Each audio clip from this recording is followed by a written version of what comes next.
We're staying on top of developing news here this morning. Work continues on fully restoring water service in Waterbury about a week after a water main break on Thomaston Avenue. City leaders say most people should see water flowing through their faucets again, but a boil water advisory remains in effect. Schools are closed for a third straight day. Your reporter Anna Stansfield is live near the break. What's happening now, Anna? Well, Tracy, Caitlin, good morning. Crews are back out here as of about 30 minutes ago. They're out in the dark and in the cold to make sure that they're getting these repairs done as soon as possible. But let me take a step out of the way here. You can see just how much work continues to await them. You're looking at one of the very large holes here left on Thomaston Avenue as those crews have been working on those repairs for days. Now, obviously, they're eager to bring water back to everyone as soon as they can, but it's a process that they cannot rush.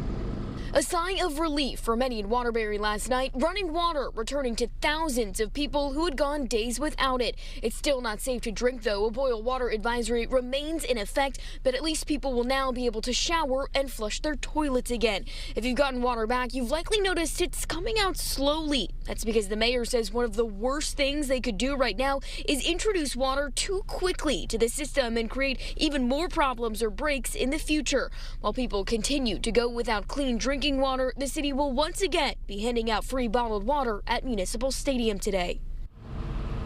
Now, I mentioned the city is still under a boil water advisory. They do plan to send out water to be tested here this morning to see if it'll be clean enough to drink, but they won't get those results back until tomorrow morning, meaning you in Waterbury will have to be boiling your water at least through tomorrow. I'm your reporter in Waterbury, Anna Stansfield, Channel 3 Eyewitness News. All right, Anna, thank you.